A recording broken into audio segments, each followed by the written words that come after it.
Jésus arrive et regarde, enfin l'enfant voit Jésus. Pas besoin, hein, pas besoin. Jésus n'a rien dit, hein. Il arrive. D'ailleurs, il est dit que les gens ont dû arriver au loin, vous direz, et qu'il le salue. Vous voyez, c'est écrit, salut Jésus, comme ça. J'ai toujours aimé ce passage. Et Jésus, il arrive, et tout le monde, il fait ça. Bon, salut Jésus. Bonjour Jésus de Nazareth. Enfin, ils étaient soulagés quand même, hein. Quand il est arrivé, ils étaient soulagés quand même. Hein. Parce qu'ils ont bien compris que les apôtres, ils étaient dans le pétrin jusqu'au cou. Hein. Et puis il y en a un qui souffrait. Alors ça c'est sûr. C'est son père. C'est le papa qui souffre. L'enfant, il ne souffre pas. Vous croyez qu'il souffrait? Non, non, il ne peut pas souffrir. Il n'est plus conscient. Il est possédé. Il est sous le contrôle d'une puissance étrangère en lui. Ce n'est plus son âme, ce n'est plus son corps. C'est plus le petit garçon qui aime jouer, qui aime s'amuser. Il est heureux, il saute en l'air. Mais là, non. Non, il est confronté à la mort et à la vie. Et personne ne peut l'aider. Mais pourtant, le Seigneur a donné une responsabilité. Le Seigneur a confié une responsabilité sur la terre à des hommes, qu'on appelle des apôtres. Les 12 apôtres. Et même il a appelé Judas, fils d'Iscariote, qui d'ailleurs était un traître. Et pourtant, le Seigneur lui a donné le ministère de chasser les démons. Puisque l'apôtre Pierre l'a dit, elle a eu part avec nous au même ministère. Très bien. À partir de là, les apôtres se sont dit, c'est pas la peine, tout est joué, tout est déterminé, cet enfant va mourir, c'est le démon, il le jette dans l'eau, dans le feu, c'est terminé. Il est prédestiné, il va mourir. C'est écrit à l'avance. Si c'était écrit qu'il devait mourir, pourquoi le Seigneur a envoyé les apôtres? Pourquoi les apôtres rencontrent le petit enfant? Pourquoi même? Pour le sauver, pour le délivrer, pour le faire sortir cette puissance démoniaque qui était en lui. Mais ils n'ont pas pu. Ils n'ont pas pu. Bien sûr. Quand ils sont en train de chasser le démon qui est dans l'enfant, la Bible que Jésus venait au loin. Donc il n'était pas là, puisqu'il est au loin. Ben, comment il a su? Comment il a su qu'il était en train de chasser le démon et qu'il n'y arrivait pas, puisqu'il n'était pas là? Qui fait que pourquoi Jésus arrive? Pourquoi ce jeune prophète de 30 ans arrive? Très bien. Il chasse le démon. Parce qu'il s'appelle Jésus de Nazareth. Parce qu'il est le maître. Parce qu'il est le maître. Parce que dans l'évangile de Marc, ils lui ont dit, nous savons qui tu es. Mais il ne vient pas nous tourmenter avant l'heure. Mais nous savons qui tu es. Le Fils de Dieu. Tu es le Fils de Dieu. Ça veut dire que tu es le second Adam. Ça veut dire que le premier Adam a échoué. C'est-à-dire que Adam et Ève ont échoué devant le serpent. Ils ont échoué en face de Satan, le prince des ténèbres. C'est ça, l'échec. L'échec, c'est ça. L'échec, c'est pas seulement parce qu'ils auraient... C'est pas parce qu'ils ont mangé. D'ailleurs, ils l'ont mangé 2 fois. Car elle l'a mangé 2 fois. Le fruit défendu. Puisqu'il dit, ils en mangèrent. Pluriel. Pour singulier. Donc, elle ne s'est pas contentée d'une fois. Non. Non. Non. Et pourquoi elle en donne à Adam? Parce qu'elle voulait que ce soit lui qui soit responsable de la rébellion. C'est toi, Adam, le chef de la famille. C'est parce que dit l'apôtre Pierre et l'apôtre Paul. L'homme est le chef de la femme. Et toi, femme, sois soumise à ton mari. Mais il dit, Marie est née comme il a aimé l'Église.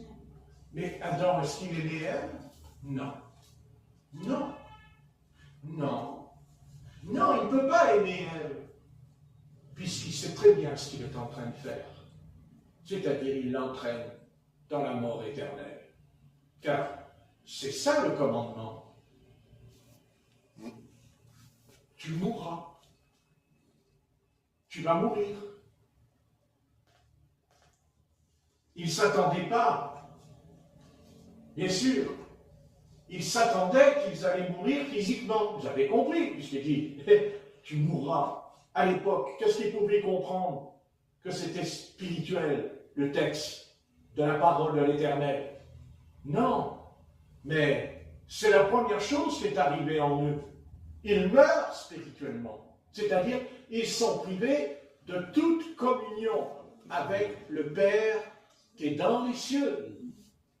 Ils n'ont plus de communion. C'est ce que dira plus tard la Bible.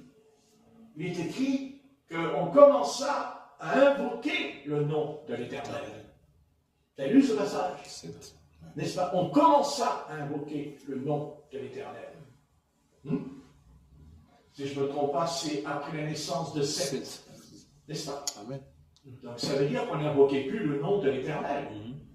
Remarquez, quand vous marchez dans la rue, vous avez des centaines de milliers de gens qui n'invoquent pas le nom de l'Éternel autour de vous.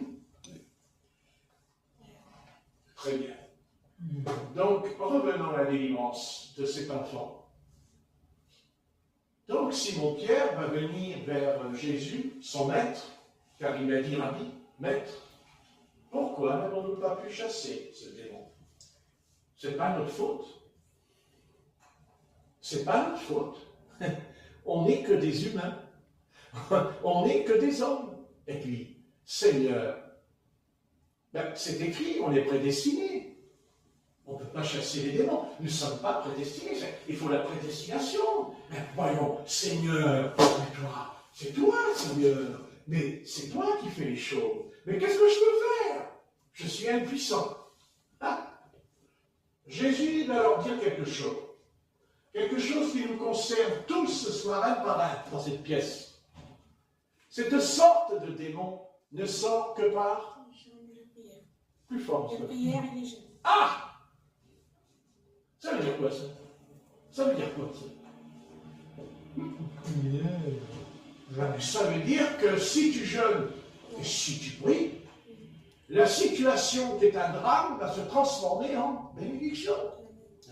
Mais est-ce que Jésus, est-ce que Jésus dit, je vais jeûner pour cet enfant? Non. Non. Est-ce qu'il dit, c'est à moi? C'est-à-dire, c'est moi seul qui peux libérer ce petit enfant par terre, qui est en train de rouler par terre? Non. Non. C'est toi. C'est toi, toi.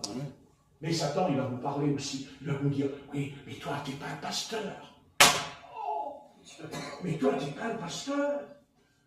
Non, mais tu n'es pas un disciple. Non. Non, tu es tout juste un enfant de Dieu. D'ailleurs, tu n'es pas un fils, tu es un enfant.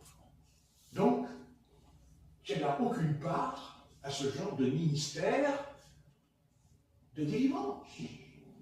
Ne te prends pas la tête.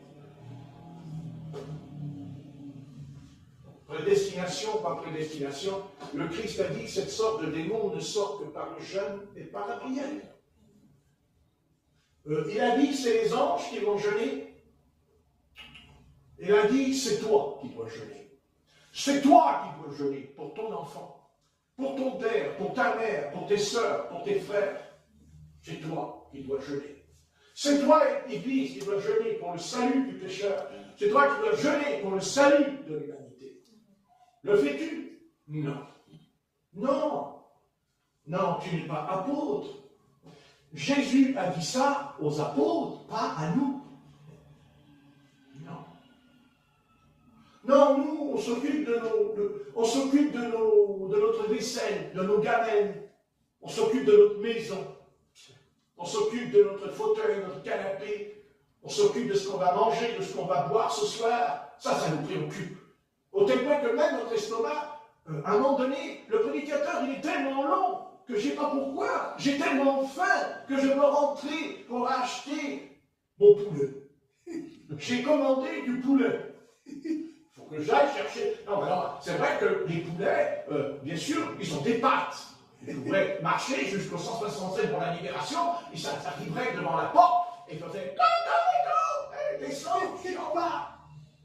T'as pas besoin d'aller au magasin. C'est l'heure. » L'autre prédicateur, il ne sait pas pourquoi, il continue. C'est prédestiné, ça aussi. C'est de la prédestination, ça aussi. Vous voyez?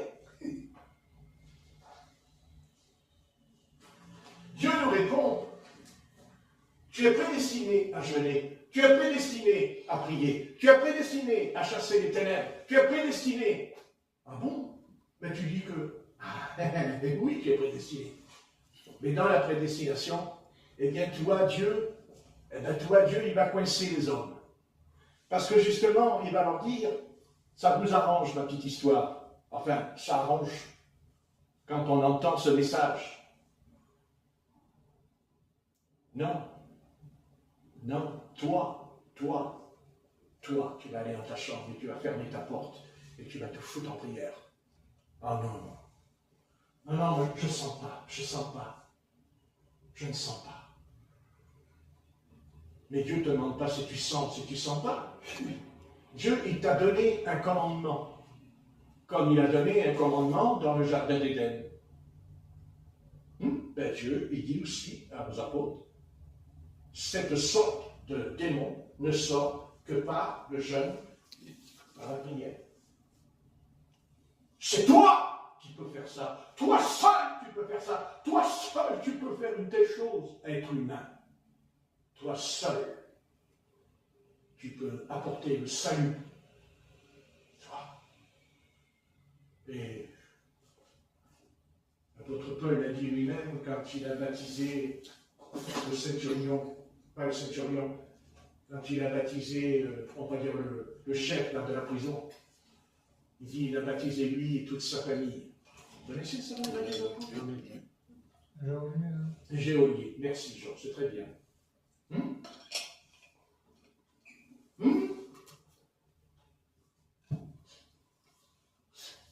Quand tu vas descendre là, tu descends comment toi? Tu descends dans un égout là? Mais non, mon ami, il faut te lever de ta chaise. Les affaires là, elles vont se remettre toutes seules dans la pièce tout à l'heure. Comment? Le canapé, il va venir et il va se mettre là, le canapé, tout seul. Arrêtons. Église, je ne parle pas qu'à vous. C'est dommage que je ne suis pas enregistré, ça aurait été un beau message ce soir pour ceux qui ont entendu.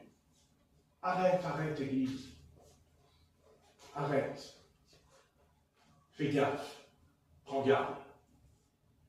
Parce que il est écrit que celui qui aura beaucoup reçu lui sera beaucoup redemandé. Et moi, je pourrais dire celui qui a beaucoup entendu aussi.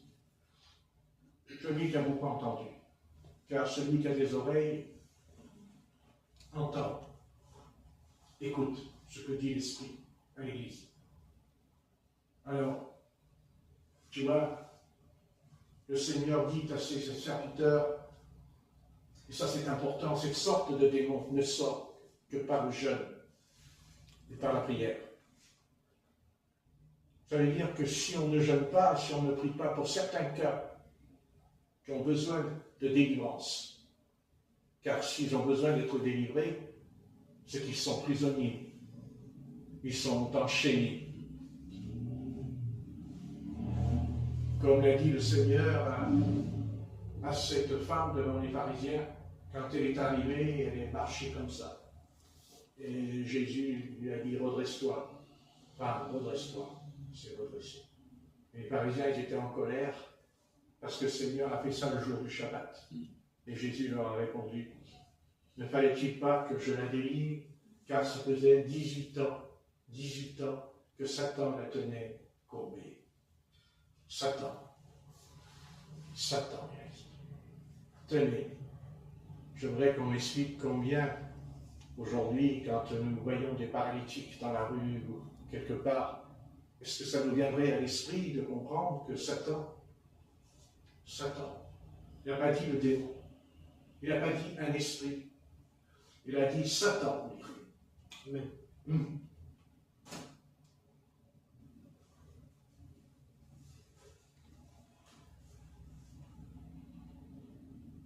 Nous devons renoncer au péché. Amen. Mais il nous est interdit de renoncer à jeûner et à prier. Ça nous est interdit. Vous voyez ce que je veux dire?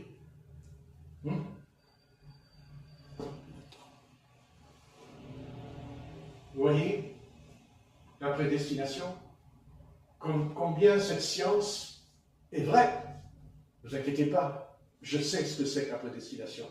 Et j'y crois même. Parce que tout ce que je fais ce soir, attendez, pas moi. C'est écrit. Mais pourquoi j'ai pu en venir là ce soir? Qu'est-ce qui m'a permis de comprendre, de parler? Bien sûr que je suis prédestiné à parler comme ça. Bien sûr que le Seigneur le sait, avant même que je l'ai fait tout à l'heure. Mais d'abord, il a vu en moi quelque chose. Il a vu qu'il connaît mon esprit. Et il sait que je n'accepterai jamais d'être passif. Jamais. Hors de question d'être négatif. Mais positif dans son choix avec Dieu. Et que nous appartient quelque chose que Dieu nous a donné et que Satan veut détruire en nous, c'est ôter notre volonté. De détruire ta volonté, car il ne veut plus que tu aies de volonté. Car Satan te dit, oui, mais ta volonté, c'est la volonté de Dieu en toi. C'est faux. C'est faux. Non. Ta volonté doit faire la volonté de Dieu. Ce n'est pas la même chose. Amen. Ce n'est pas la même. Et Satan va tout faire pour détruire ta volonté. Il va te dire, tu ne peux pas, tu n'es pas capable, tu n'y arriveras pas. C'est ce qu'il dit. C'est ce qu'il dit en nous. Je ne dis pas qu'on l'entend, mais on le sait par notre comportement. On le sait par notre attitude qu'on ne fait pas la volonté de Dieu. Alors on va dire, oui, mais la volonté de Dieu, je la fais parce que c'est sa volonté. Mais Dieu nous répond, non. Non, non, non. Non, non, moi je veux que tu fasses ma volonté parce que toi, ta volonté à toi le veut. Car jamais je ferai de toi, jamais je ferai de toi une machine. Jamais. Jamais. Jamais. Le plan de Satan, on le sait ce qu'il prépare. Les robots. Les robots. Pour remplacer quoi? La volonté de l'homme. Mais le robot, il ne fait pas sa volonté. Ah non, il est guidé par quelqu'un d'autre qui est un homme avec un appareil. Et c'est ce que Satan fait avec nous. N'est-ce pas? C'est ce qu'il fait avec nous. Il nous manipule. Il nous guide. Et il nous éloignera. De plus en plus, il détruira et il va détruire en nous notre volonté. Et vous savez comment il le fait? Parce qu'il va nous rendre paresseux et feignants. Parce que c'est ça un feignant. C'est celui qui peut, mais qui ne veut pas. C'est ça, la paresse. Mais la paresse me conduit à la négligence. À la négligence. Parce qu'on est négligent. Et on est négligent surtout pour prier. On est négligent surtout pour étudier. Et surtout, la négligence qui est en nous, la fainéantise, la paresse qui est en nous est énorme. Et que nous n'avons pas envie de prier le Maître. Je n'ai pas dit une prière, mais je dis de rester pendant 1 heure en communion avec lui dans notre chambre. Ce qu'il a su dire à la fin de sa vie. Avant d'aller sur le bois de la croix, il a bien expliqué. Bien expliqué. N'est-ce pas? Bien sûr, il a dit, l'esprit est bien disposé. Mais il dit, la chair est faible. Alors, bien sûr, Satan, il vient, il dit, ah, mais non, ta chair, elle est faible. Mais tu ne peux pas, ta chair, elle est faible. Ce n'est pas ta faute. Tu es faible.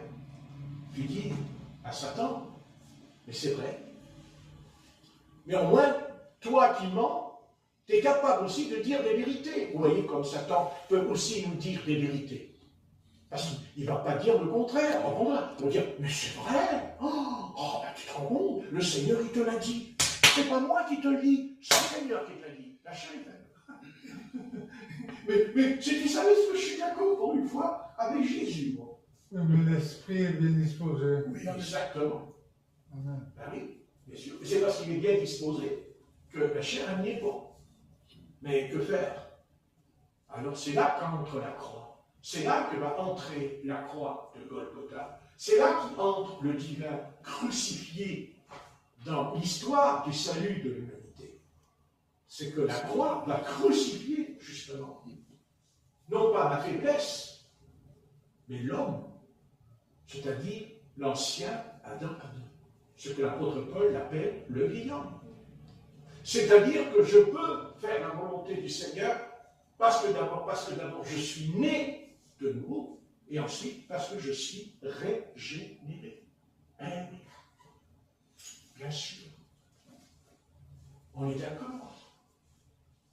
Mais une fois que le Seigneur nous a régénérés, c'est qu'il nous rend capables de jeûner. Il nous rend capables de prier. Bien sûr.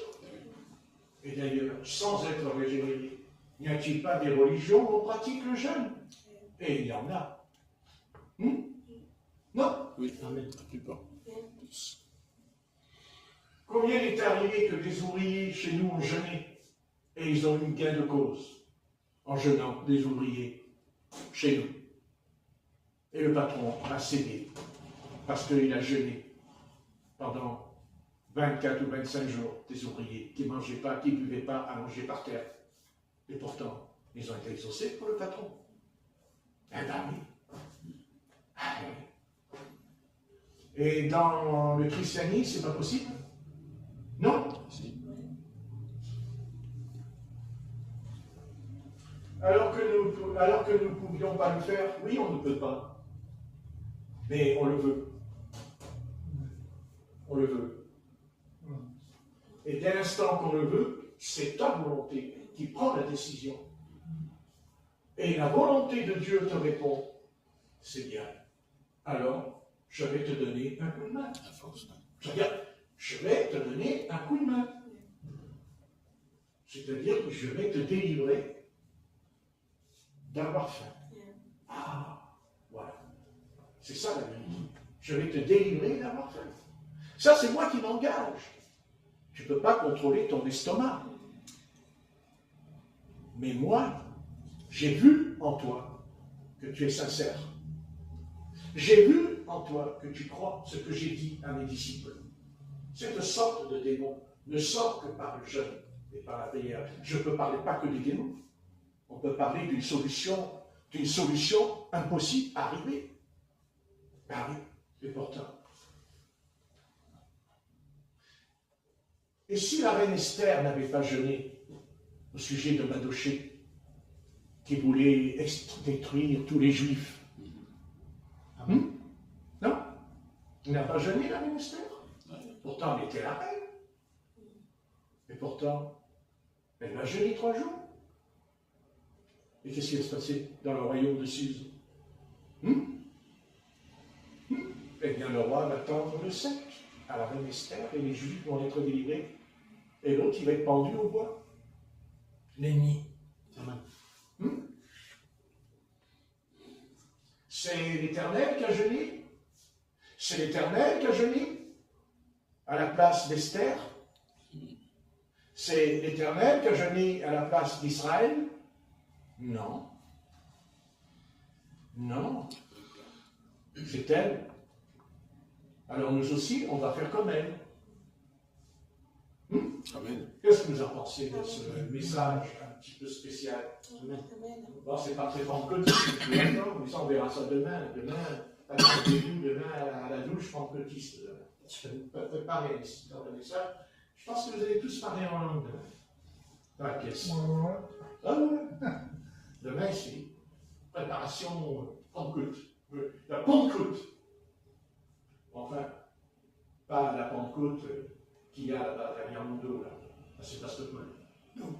Non. La Pentecôte, la Pentecôte qui est dans la Bible. Amen. La Pentecôte qui est dans l'acte de Alléluia. celle-là, je la veux. On en a besoin. Parce que qu'est-ce qu'on en a besoin? Mais remarquez. Vous savez que quand on fait quelque chose, c'est parce qu'on en a besoin aussi. Vous savez ça, c'est un besoin. Il a besoin. Merci de Dieu. Dans la vie, des fois, on a besoin de vitamines. Ben oui. Et si on les prend, ça nous sauve. Et si on ne les prend pas, eh ben, on reste dans son état Carence. de faiblesse. Oui.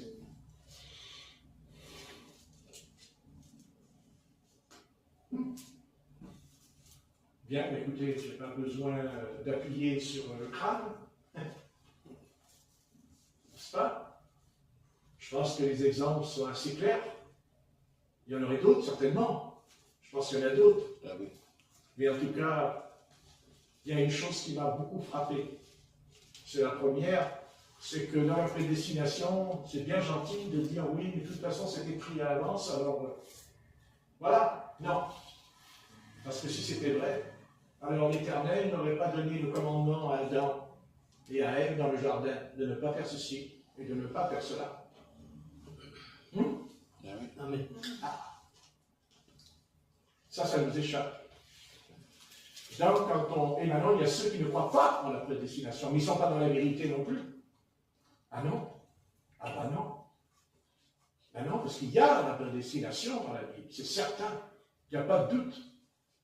C'est certain. Mais Jésus lui-même a été prédestiné à venir. C'est écrit dans les Colossiens, c'est écrit dans les Colossiens.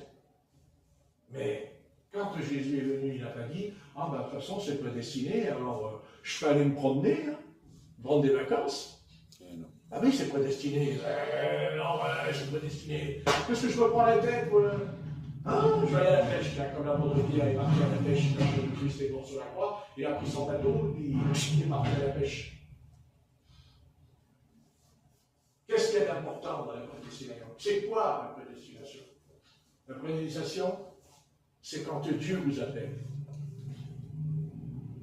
Ça s'appelle la vocation. Et la première chose qu'il y a dans la prédestination, c'est que Dieu t'a appelé. Tu as reçu un appel. On n'est pas venu au Christ sans être appelé. On a entendu son appel. Et on a répondu oui. Mais ce n'est pas parce qu'on a dit oui qu'après, on va se mettre sur un radeau, puis on va se laisser transporter par les vagues.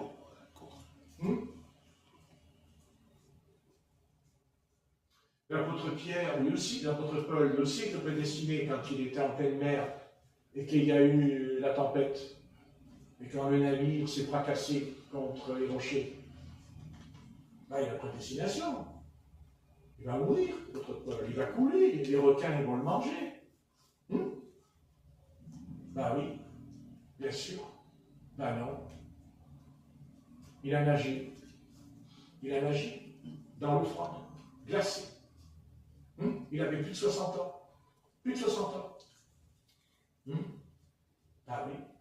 Et quand il est arrivé, il m'a dit, oh là là, j'en peux plus, je m'allonge sur la plage, j'attends que la mort arrive. Oh, la mort, venez me chercher, je suis tout glacé, j'ai froid, j'ai froid, je meurs, j'ai froid.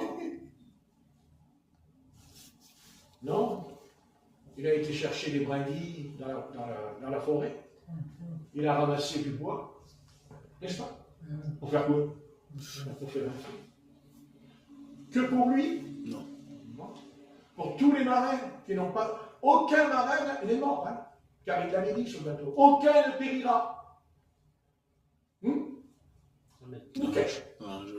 Bah ouais. Mais c'est pas parce que Dieu a dit aucun qu'il fallait rester allongé sur la plage dans le froid, sous la pluie et l'orage. Non, il a eu sa part. Et c'est là que tu as une faiblesse. C'est là ton péché. C'est ça ton péché. C'est que tu ne veux pas faire un effort. Parce que tu ne veux pas faire un effort. Parce que tu ne veux pas lutter. Parce que tu ne veux pas combattre. Oui, Si tu veux, tu ne serais pas dans cet état au bout de 40 ans. Parce que tu as eu 40 ans pour combattre. Et en 40 ans, c'est pire. Ça amplifie. Donc tu n'as pas combattu, tu n'as pas lutté. C'est faux. Peut-être que tu vas le comprendre ce soir. C'est comme ça. C'est la vie. La vie, c'est un combat. Amen. La vie, c'est une lutte. D'abord, pourquoi la vie, c'est un combat? Mais parce que c'est la mort qui existe. S'il n'y avait pas la mort, on n'aurait pas à combattre. Nous combattons parce qu'on va mourir. Mais ce n'est pas parce qu'on va mourir qu'on doit se donner la mort. C'est ça. Ce que notre gouvernement a commis un grand péché devant l'Éternel ce soir. Ils ont voté la loi du suicide. Mais ça va être puni. D'ailleurs, peut-être que l'accident qu'il y a eu tout à l'heure avec les forces de l'ordre, c'est peut-être la malédiction qui est en train de tomber. La malédiction.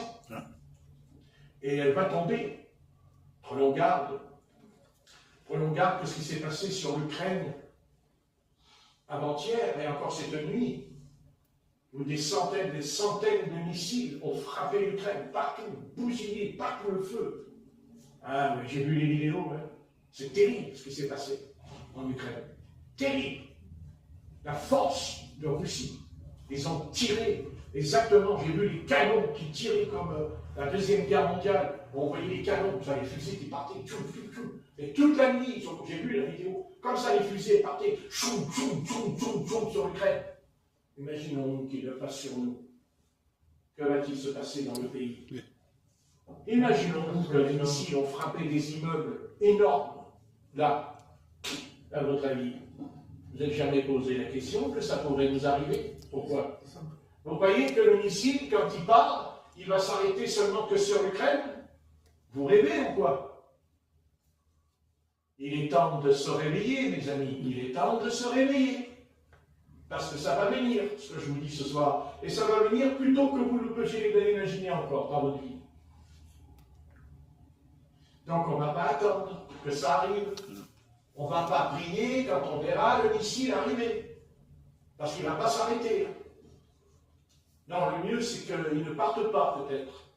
Ce serait plus sage.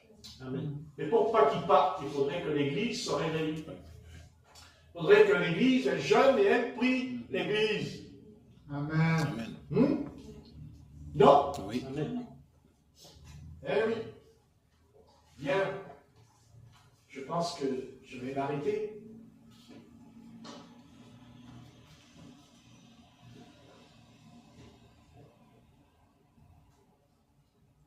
Vous savez, Satan n'est pas aveugle. Mais nous, oui, nous sommes aveugles.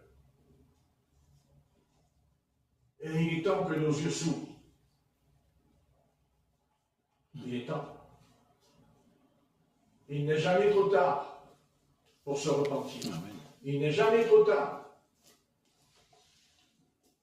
Car ça va partir.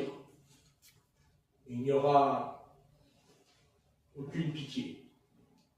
Aucune pitié. Le roi du Nord n'aura aucune pitié sur vous. Mettez-vous bien ça au fond de votre âme. Il sera dans la fureur, parce que Dieu dira à Satan, je te permets. Je te permets. Et ni longtemps, rien n'arrêtera le roi du Nord, car il sortira. Je te ferai sortir, toi et toutes tes troupes. Et bien sûr, je t'amènerai, je te conduirai jusque sur les montagnes d'Israël. Donc il ne va pas arriver en Israël comme ça du jour au lendemain. Mais il va sortir. Et il est commencé. C'est fait. Il sort. Il frappe. Il est frappé. Il frappe le double. Le double. Car cette nuit, il a frappé le double. Il a tiré des choukas, tiré des fusées terribles. J'ai vu les canons. Terribles. Chou, chou, chou, chou. Partout. l'Ukraine. Sans pitié. C'est tombé sans pitié sur toute l'Ukraine. On ne joue pas avec une prophétie biblique. On ne joue pas avec ce livre. Parce que ça, et c'est en mon cas, c'est ça? Oui. Ça va s'accomplir. Il viendra sur toute l'Europe. Il déferlera sur toute l'Europe. Il va venir comme un feu terrible. Personne n'arrêtera Gog et Magog, sauf l'Éternel.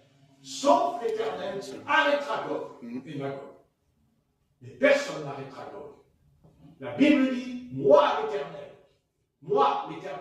je t'arrêterai. Moi l'Éternel, je te détruirai. Mais sur les montagnes d'Israël, pas sur les montagnes de l'Europe. Sur Israël. Mais pour l'instant, je mettrai une mâchoire, c'est écrit dans la mâchoire, je mettrai le crochet et je te ferai sortir. Toi, la maison de Tokama, l'Éthiopie, tous les pays de l'Afrique, tous les pays musulmans seront avec toi. Gog. Et la frappe sera sans pitié. Parce que toi, le roi, c'est toi, le péché.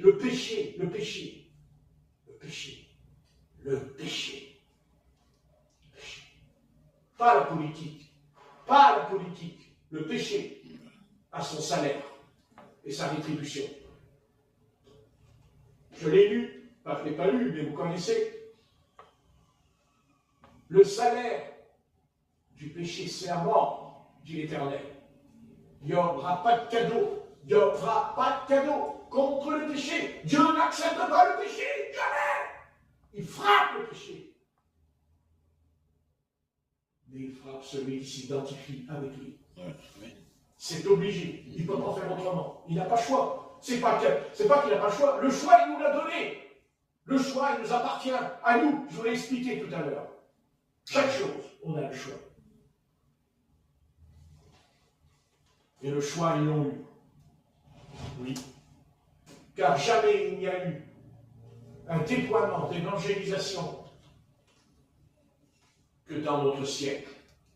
Car aucun siècle n'a eu une évangélisation comme la nôtre. Ce n'est pas vrai. Parce qu'il n'y avait pas la radio. Il n'y avait pas la télévision. L'évangile a été jusqu'aux extrémités de la terre, dit le Christ. C'est clair et net. Amen.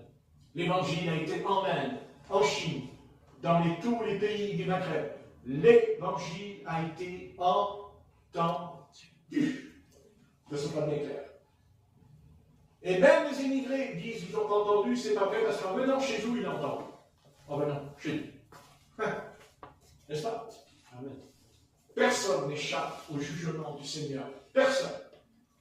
Personne ne peut calmer la colère du Seigneur, ce n'est que son Fils.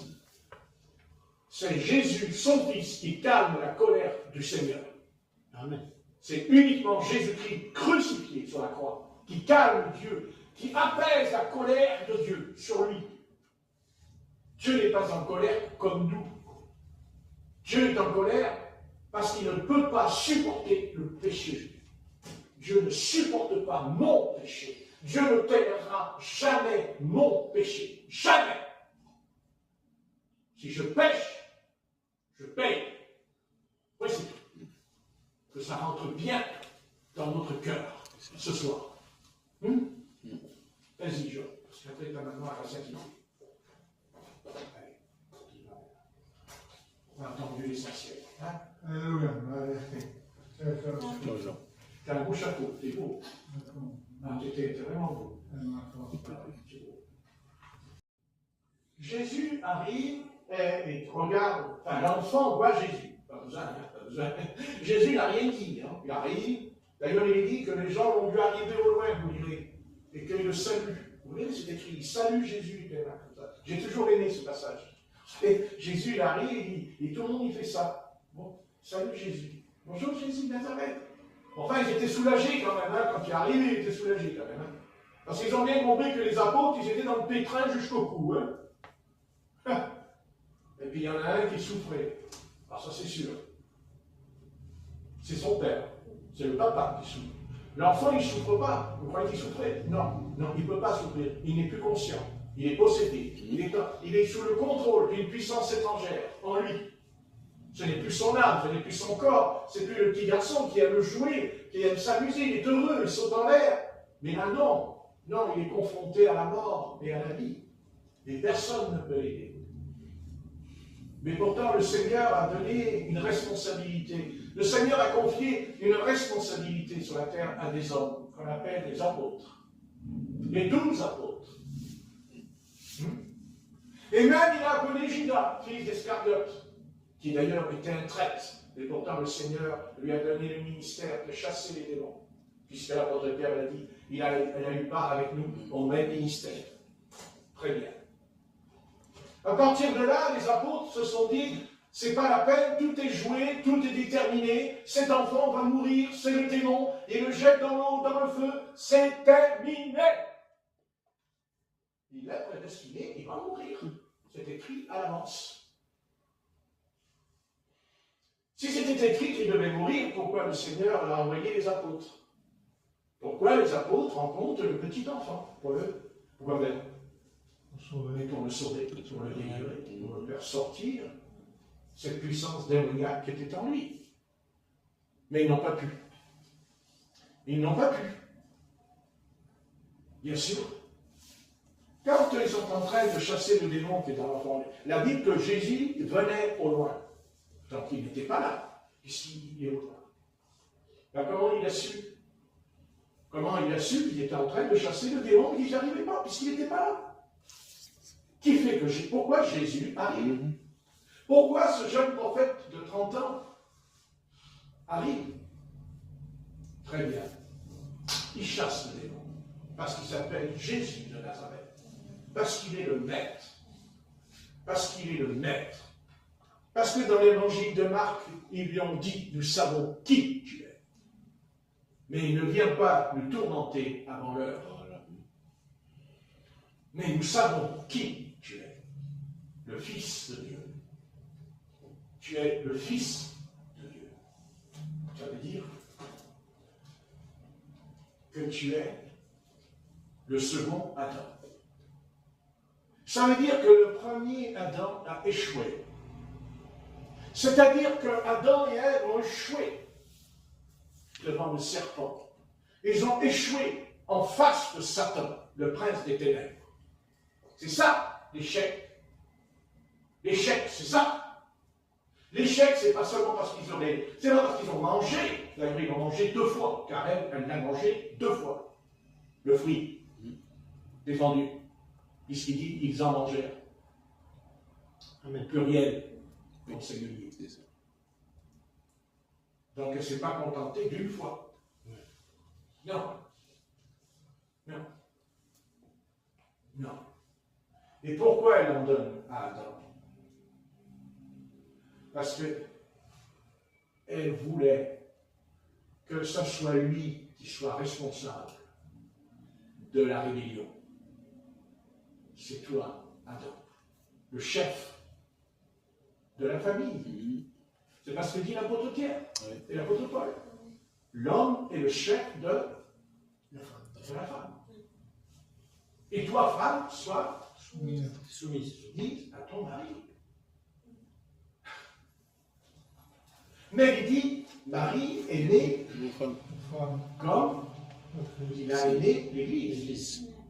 Mais Adam, est-ce qu'il est né Ève? Non. Non. Non. Non, il ne peut pas aimer Ève, puisqu'il sait très bien ce qu'il est en train de faire. C'est-à-dire, il l'entraîne dans la mort éternelle. Car c'est ça le commandement. Tu mourras. Tu vas mourir. Il ne s'attendait pas.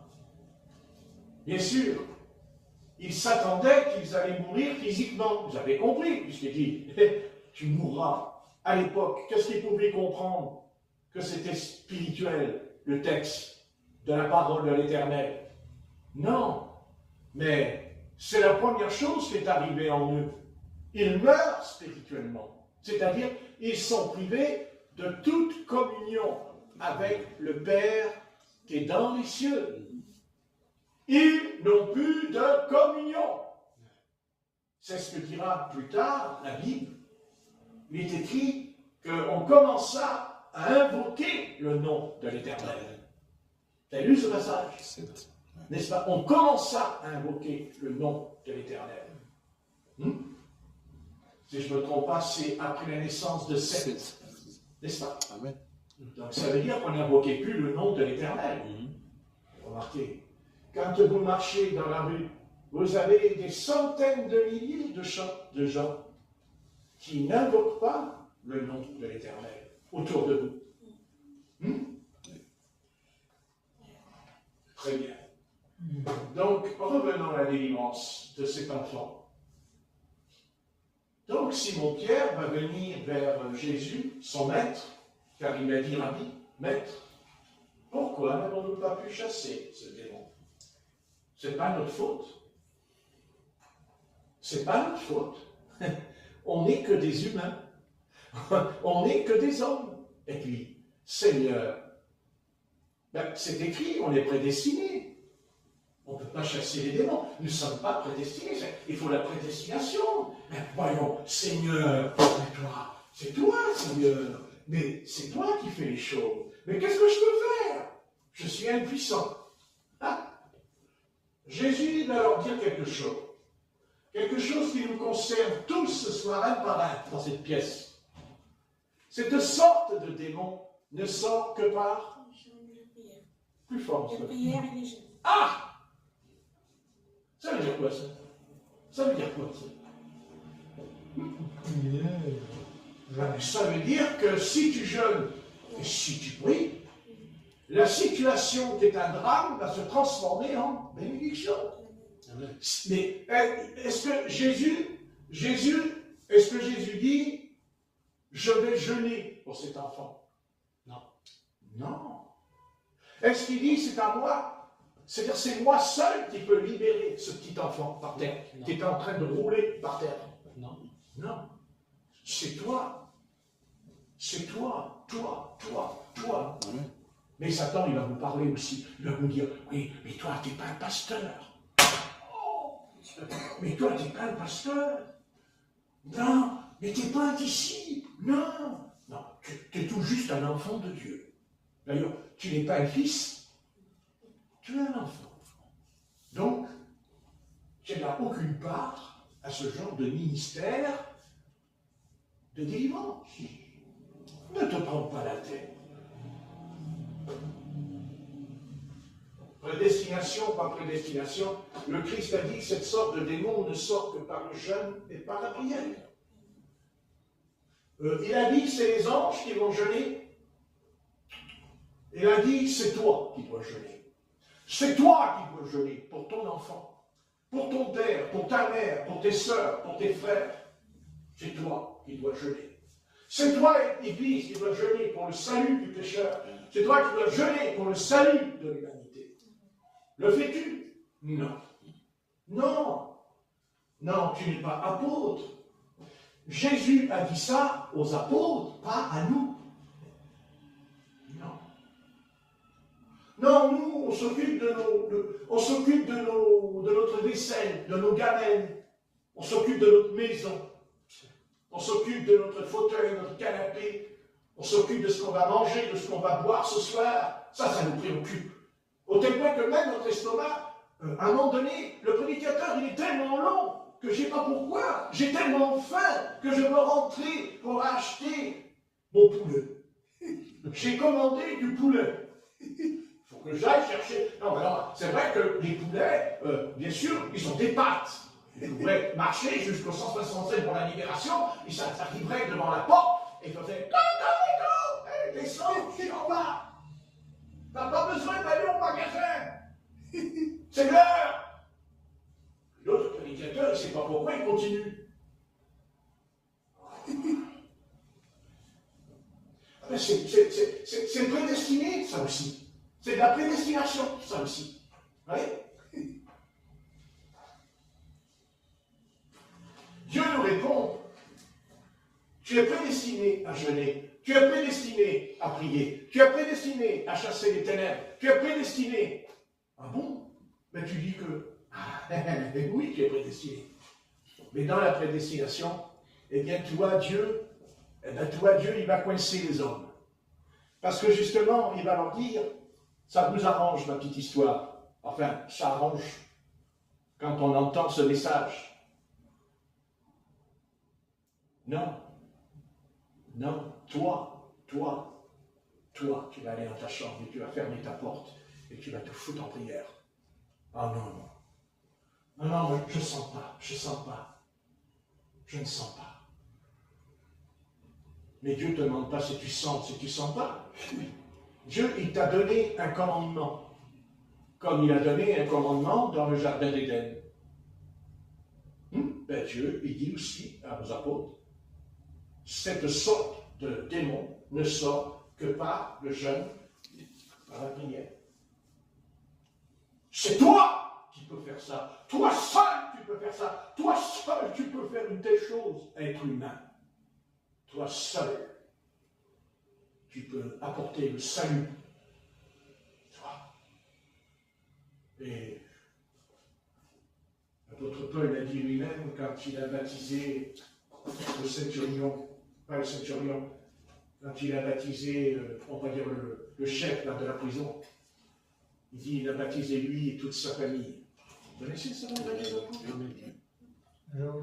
Géolier. Merci Jean, c'est très bien.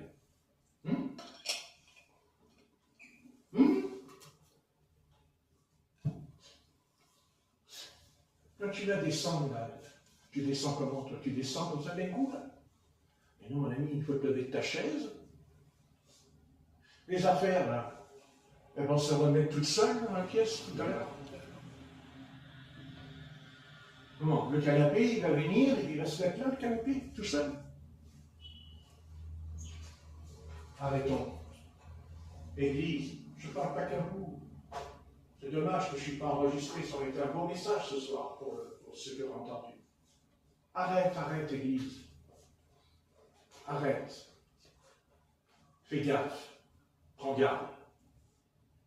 Parce que il est écrit que celui qui aura beaucoup reçu lui sera beaucoup redemandé.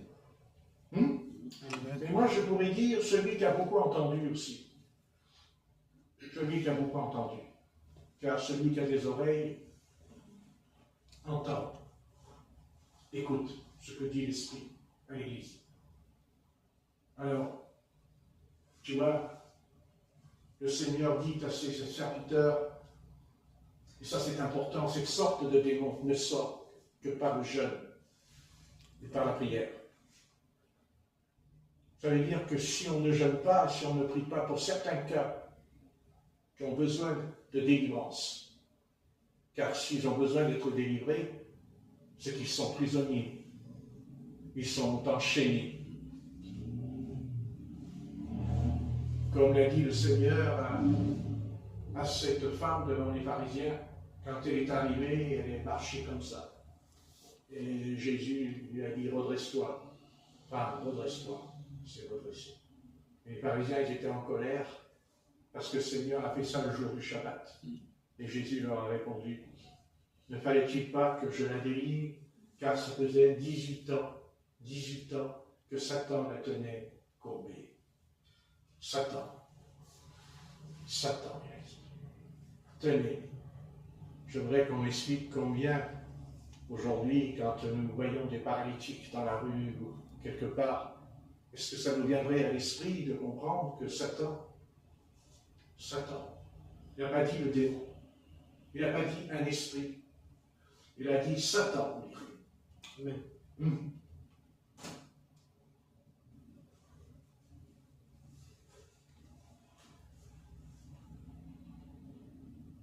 Nous devons renoncer au péché. Amen. Mais il nous est interdit de renoncer à jeûner et à prier. Ça nous est interdit. Vous voyez ce que je veux dire? Vous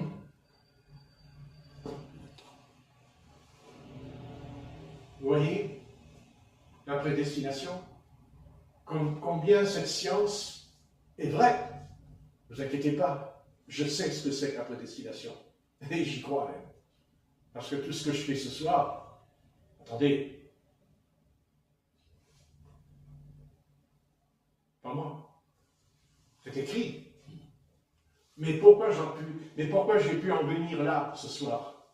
Qu'est-ce qui m'a permis de comprendre, de parler?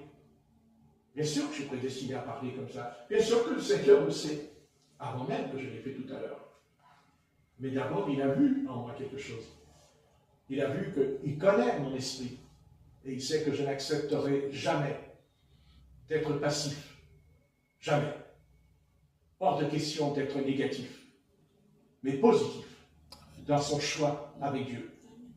Et qu'il nous appartient quelque chose que Dieu nous a donné et que Satan veut détruire en nous, c'est ôter notre volonté. De détruire ta volonté, car il ne veut plus que tu aies de volonté. Car Satan te dit, oui, mais ta volonté, c'est la volonté de Dieu en toi. C'est faux. C'est faux. Non. Ta volonté doit faire la volonté de Dieu. Ce n'est pas la même chose. Amen. Ce n'est pas la même. Et Satan va tout faire pour détruire ta volonté. Il va te dire, tu ne peux pas, tu n'es pas capable, tu n'y arriveras pas. C'est ce qu'il dit. C'est ce qu'il dit en nous. Je ne dis pas qu'on l'entend, mais on le sait par notre comportement. On le sait par notre attitude qu'on ne fait pas la volonté de Dieu. Alors on va dire, oui, mais la volonté de Dieu, je la fais parce que c'est sa volonté. Mais Dieu nous répond, non. Non, non, non. Non, non, moi je veux que tu fasses ma volonté parce que toi, ta volonté à toi le veut. Car jamais je ferai de toi, une machine. Jamais. Jamais. Jamais. Le plan de Satan, on le sait ce qu'il prépare. Les robots. Les robots.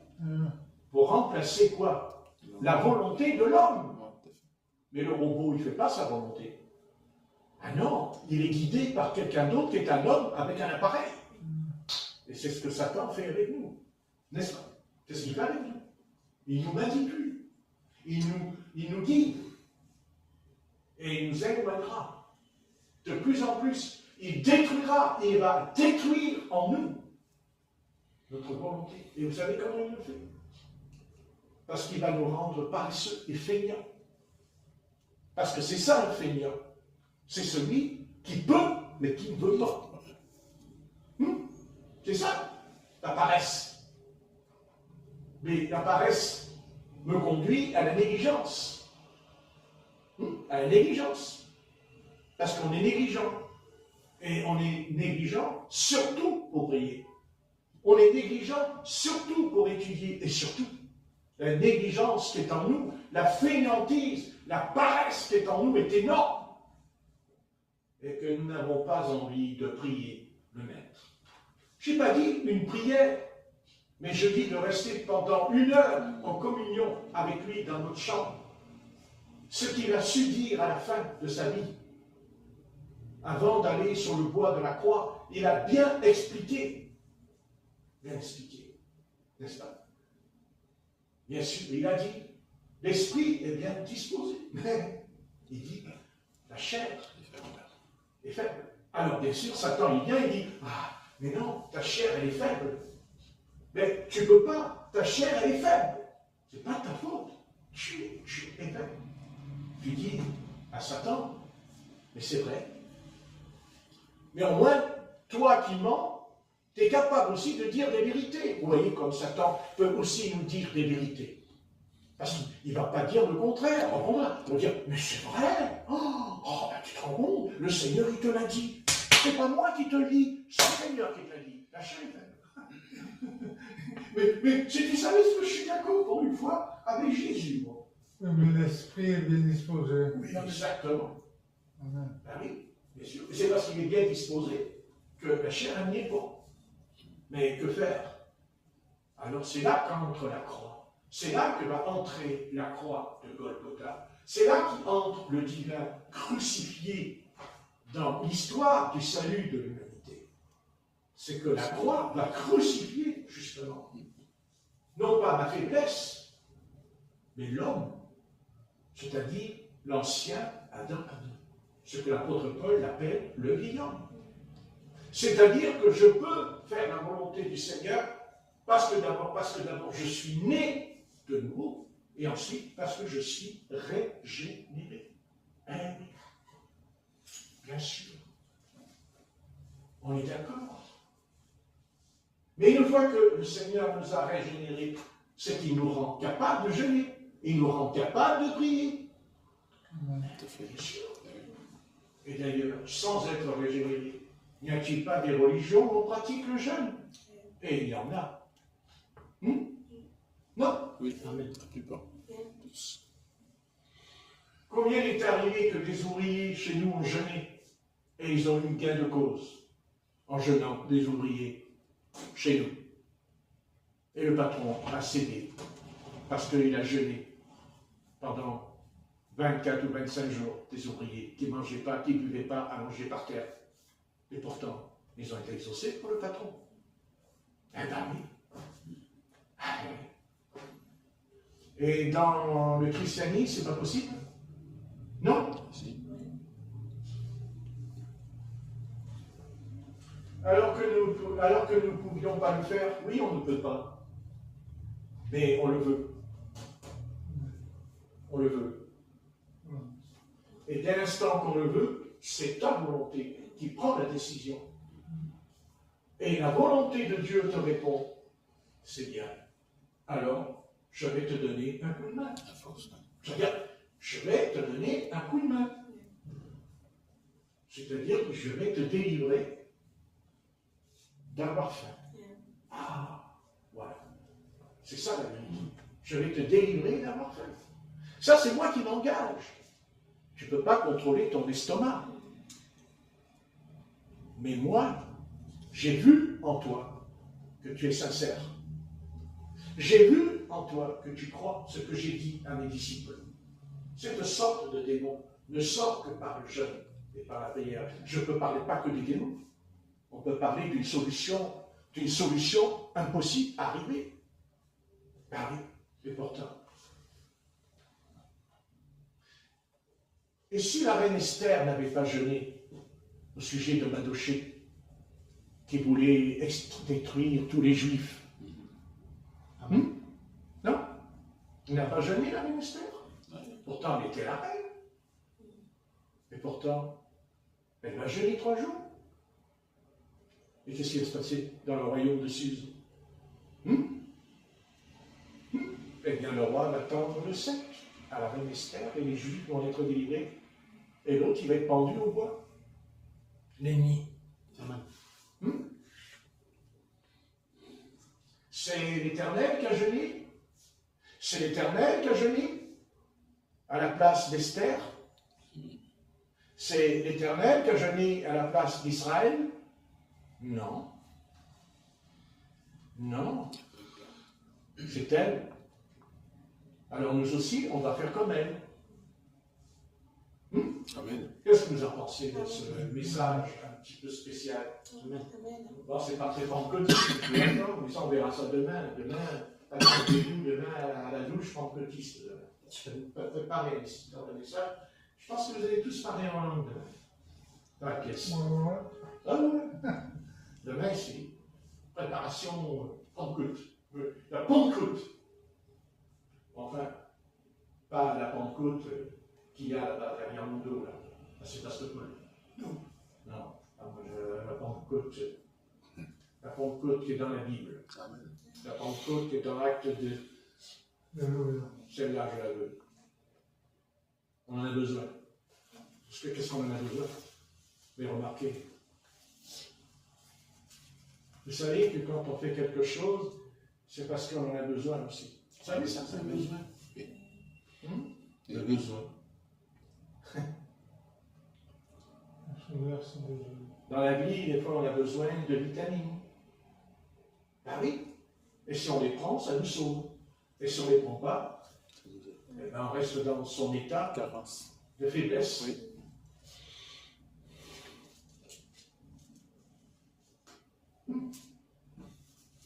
Bien, écoutez, je n'ai pas besoin d'appuyer sur le crâne.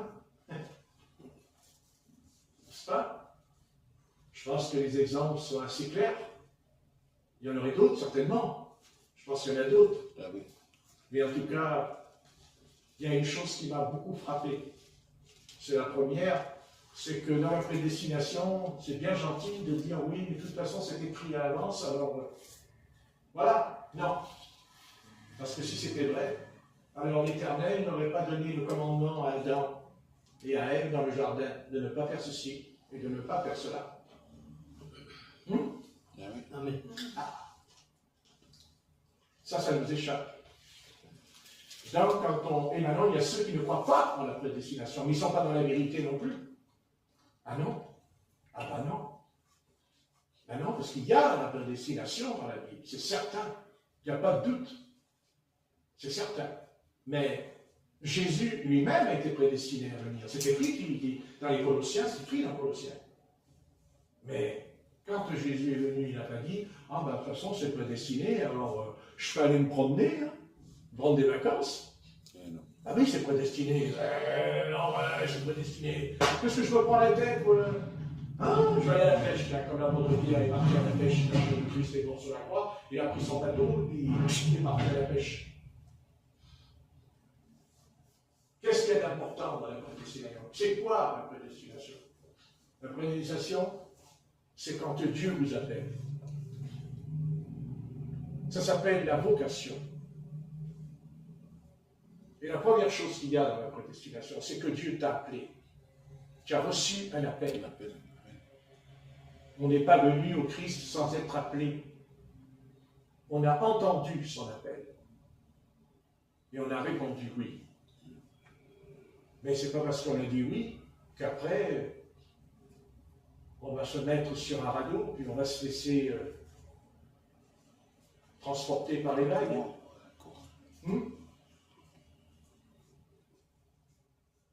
L'apôtre Pierre, lui aussi, l'apôtre Paul, lui aussi était prédestiné quand il était en pleine mer et qu'il y a eu la tempête. Et quand le navire s'est fracassé contre les rochers, ben, il a la prédestination. Il va mourir, l'apôtre Paul. Il va couler, les requins ils vont le manger. Ben oui, bien sûr. Ben non. Il a nagé. Il a nagé dans l'eau froide, glacée. Il avait plus de 60 ans. Plus de 60 ans. Ah oui. Et quand il est arrivé, il m'a dit, oh là là, j'en peux plus, je m'allonge sur la plage, j'attends que la mort arrive. Oh, la mort, venez me chercher, je suis tout glacé, j'ai froid, j'ai froid, je meurs, j'ai froid. Non. Il a été chercher des brindilles dans la forêt. Il a ramassé du bois. N'est-ce pas? Pour faire quoi? Pour faire un feu. Que pour lui? Non. Pour tous les marins qui n'ont pas... Aucun marin n'est mort, hein, car il l'avait dit sur le bateau. Aucun ne périra. Aucun. Pareil. Mais c'est pas parce que Dieu a dit aucun qu'il fallait rester allongé sur la plage dans le froid, sous la pluie et l'orage. Non, il a eu sa part. Et c'est là que tu as une faiblesse. C'est là ton péché. C'est ça ton péché. C'est que tu ne veux pas faire un effort. Parce que tu ne veux pas faire un effort. Parce que tu ne veux pas lutter. Parce que tu ne veux pas combattre. Ben, si tu veux, tu ne serais pas dans cet état au bout de 40 ans. Parce que tu as eu 40 ans pour combattre. Et en 40 ans, c'est pire. Ça amplifie. Donc tu n'as pas combattu, tu n'as pas lutté. C'est faux. Peut-être que tu vas le comprendre ce soir. C'est comme ça. C'est la vie. La vie, c'est un combat. La vie, c'est une lutte. D'abord parce que D'abord, pourquoi la vie, c'est un combat? Mais parce que c'est la mort qui existe. S'il n'y avait pas la mort, on n'aurait pas à combattre. Nous combattons parce qu'on va mourir. Mais ce n'est pas parce qu'on va mourir qu'on doit se donner la mort. Ouais, c'est ça. Ce que notre gouvernement a commis un grand péché devant l'Éternel ce soir. Ils ont voté la loi du suicide. Mais ça va être puni. D'ailleurs, peut-être que l'accident qu'il y a eu tout à l'heure avec les forces de l'ordre, c'est peut-être la malédiction qui est en train de tomber. La malédiction. Et elle va tomber. Prenons garde. Prenons garde que ce qui s'est passé sur l'Ukraine avant-hier et encore cette nuit, où des centaines de missiles ont frappé l'Ukraine, partout, bousillé, partout le feu. Ah, mais j'ai vu les vidéos, hein. C'est terrible ce qui s'est passé en Ukraine. Terrible. La force de Russie.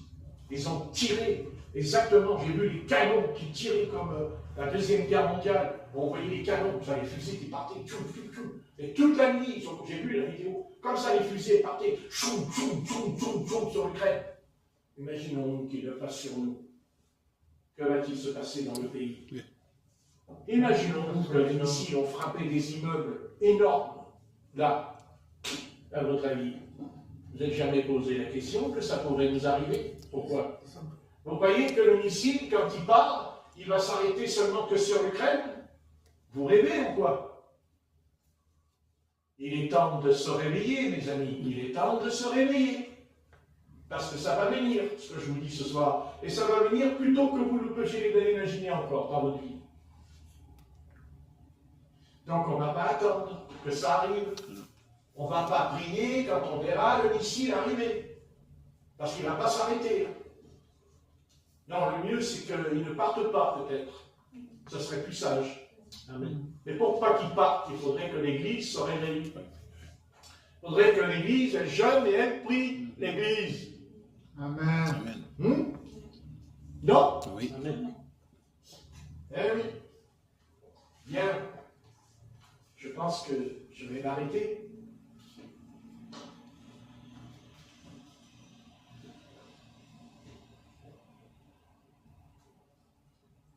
Vous savez, Satan n'est pas aveugle. Mais nous, oui, nous sommes aveugles. Et il est temps que nos yeux s'ouvrent.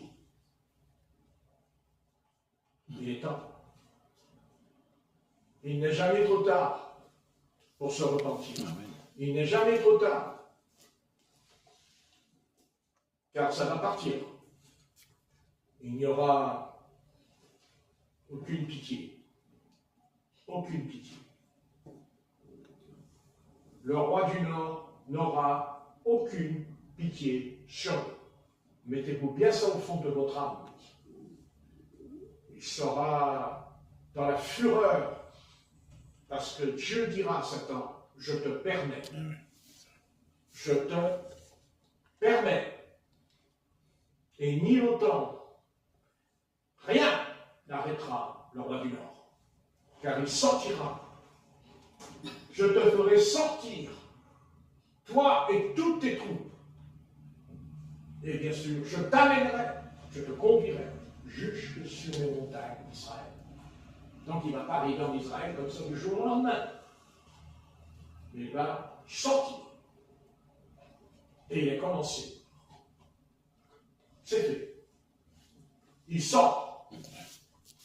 Il frappe. Il est frappé. Il frappe le double. Le double. Car cette nuit, il a frappé le double. Il a tiré des choukas, tiré des fusées, terrible. J'ai vu les canons. Terrible. Choum, choum, choum, choum. Partout, tiré les canons sur l'Ukraine. Sans pitié. C'est tombé sans pitié sur toute l'Ukraine. On ne joue pas avec une prophétie biblique. On ne joue pas avec ce livre. Parce que ça, et c'est en mon cas, c'est ça? Oui. Ça va s'accomplir. Il viendra sur toute l'Europe. Il déferlera sur toute l'Europe. Il va venir comme un feu terrible. Personne n'arrêtera Gog et Magog, sauf l'Éternel. Sauf l'Éternel arrêtera Gog et Magog. Mais personne n'arrêtera Gog. La Bible dit, moi l'Éternel, je t'arrêterai. Moi l'Éternel, je te détruirai. Mais sur les montagnes d'Israël. Pas sur les montagnes de l'Europe. Sur Israël. Mais pour l'instant, je mettrai une mâchoire, c'est écrit dans la mâchoire, je mettrai le crochet, et je te ferai sortir, toi, la maison de Tokama, l'Éthiopie, tous les pays de l'Afrique, tous les pays musulmans seront avec toi, Gog. Et la frappe sera sans pitié. Parce que toi, le roi, c'est toi, le péché.